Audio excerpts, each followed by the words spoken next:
Hello, hello, hello. It's the Eat Me Weekly show with JP McDaniel.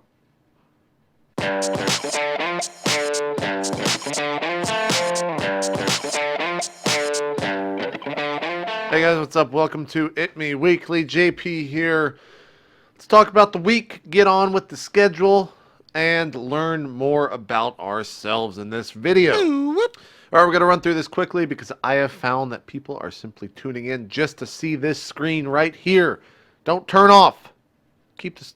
Don't you shut the. Keep YouTube open.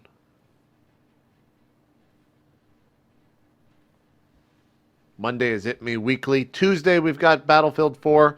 And news to me, apparently we're doing RollPlay D&D at 8 o'clock Eastern, which will be the normal campaign, the first campaign, and that's going to be continuing on. Wednesday and Thursday we'll be streaming on Twitch. I'm not sure what game, most likely Battlefield 4, starting at 2 o'clock Eastern. I might play Beyond Two Souls if I do go and buy a PS3. We'll see. I don't know. We'll have to see how the reviews are. Friday we've got 8 bits at the normal time, 1 o'clock Eastern. Still trying for that special guest. He's very special indeed. Special enough that I've announced him 3 times now and he hasn't showed up, so we'll see if he comes on. Saturday we've got Sub Saturday. I think we'll probably be playing Battlefield 4 for that again. It seemed to go well last week. Myself, Wheat, Ryan Moore, and Kylie Jennings, and Perfect Storm. Maggie from the PlanetSide 2 crew was playing with us. It was a lot of fun. And then on Sunday, we should be playing some sort of roleplay thing. If not, it'll be a day off. Just follow Real Roleplay on Twitter for more updates on that, or you can just go over to the twitch.tv/itmeJP channel, type !roleplay, and you'll get the latest and greatest of all the times, as well as a countdown on when the shows will be happening. That's it for the schedule of the week. Bam! Knocked it out. We got it done, son. Let's move on to the questions. Well, no, actually, no Dark Heresy this week. Steve has a wedding this upcoming weekend. Roleplay D&D VODs every day at 4 o'clock Eastern here on YouTube, and Roleplay Ehbon VODs every day at noon Eastern, replacing the Dark Heresy for now. Let's move on to the fan mail. Actually, no, we're not. Look, fuck the fan mail. We're going to talk about something else for a little bit. On Wednesday, I am releasing quite possibly the stupidest thing I have ever done, and I am so excited for it. I cannot wait. We're going to have a video where all my friends shit on me. Wait. Verbally shit on me. Whew. Could have been nasty in here. It's going to be great because they all seen the content. They think I'm an idiot, but little do they know I will be Scrooge McDuck swimming in money, because it is actually a genius idea. You'll see that Wednesday, October the 9th. If you have an Xbox account, you'll want it. Trust me. It's going to be awesome. Can't wait. Now let's move on to the fan mail for the week. Remember, questions can be submitted over at reddit.com/r/itmeJP. Simply click on the sticky post at the top, post your question, and I will thumb through those every Monday. Pick 3, and if I do answer your question, I will reply to it with the date that it is being replied on. I think. Yeah, that's right. First question comes from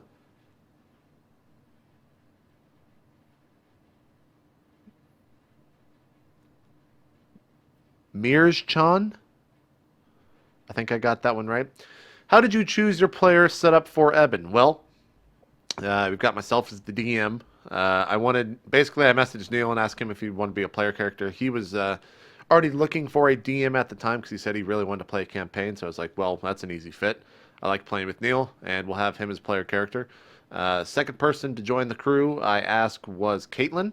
She's a good friend of mine. We always talk about role play when it happens, and I said, well, why don't you jump in here? And she's like, I never played before, and it's like, that's the whole point. It'll be great. And she said, okay. Message Katz. Of course, he wanted to play in the original role play, but I'm not really that excited to bring on guests just yet. So, yeah, he was super stoked to do it.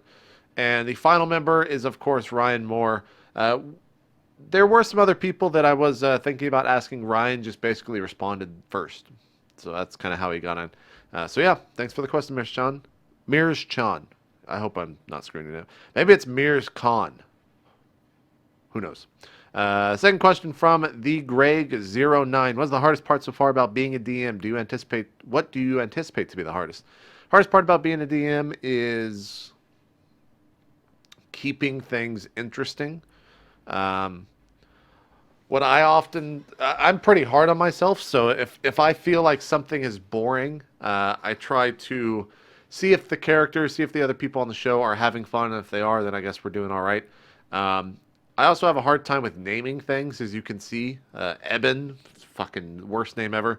I named someone Lavos. I named someone Narwhal. What? Fiddlesticks? I'm bad at names. Combat's definitely the hardest part. I'll get better at that as we go on. Just remembering little things like initiative, remembering goblins attacking and stuff like that. Of course, the chat's always there to help me out because everyone loves to backseat game. What do I anticipate to be the hardest? Keeping the story going on week 30. After the first 30 minutes, I was really just winging the entire story of Ehbon for the first day that we played yesterday. It was cool. I kind of have a list. I have a document with about 6,000 words in it of different characters, different gods, different kind of themes. But how we get there, I'm kind of just making it up literally as we go along. So that's. I definitely anticipate week 30 to be the hardest. But I think the story will just eventually kind of happen. Hopefully, we'll see. The next question. The webcam's kind of laggy. I use the fingers to test the web. Whoa, this finger's... Wait. This finger's magical. Look at that. Anyways. Professor Mordred asked, do you think that GTA 5 lived up to its massive hype? I mean, I wasn't personally hyped for it. I was excited for it. I thought the game was great. It sold 1 billion, so I guess it lived up to its hype because everyone freaking bought it. I haven't played GT online yet because I don't have a PS3, which is one of the other things I kind of want to get it for. But yeah, I guess it lived up to its massive hype. Those games, I think, kind of go beyond hype, and people just buy it based on the fact that it's a GTA game. For good reason, though. They're good games. Also, how do you feel about the Assassin's Creed Black Flag? Talk about anti-hype. I could not give two fucks about that game. I loved the way that Assassin's Creed 3 looked graphically. It was incredibly, incredibly well done. But the story just was not interested. I might play it just because there's not going to be that many games to play on the new consoles at launch. So if I get it, that'll be the reason why. And maybe it'll end up being an awesome game. Maybe I'll enjoy it. I don't know. I'm super not excited for it, though. I think I said that right. The ship stuff, I actually disliked it when I played it. I didn't know what I was doing, so maybe I was just bad at it. But yeah, that's how I feel about Assassin's Creed Black Flag. Thank you for the questions, Professor Mordred, the Greg09, and Mirs Chan. Thank you all for watching. I'm out. No funny outro here. Let's just make some weird sound noises. But up, and that's it. Bye.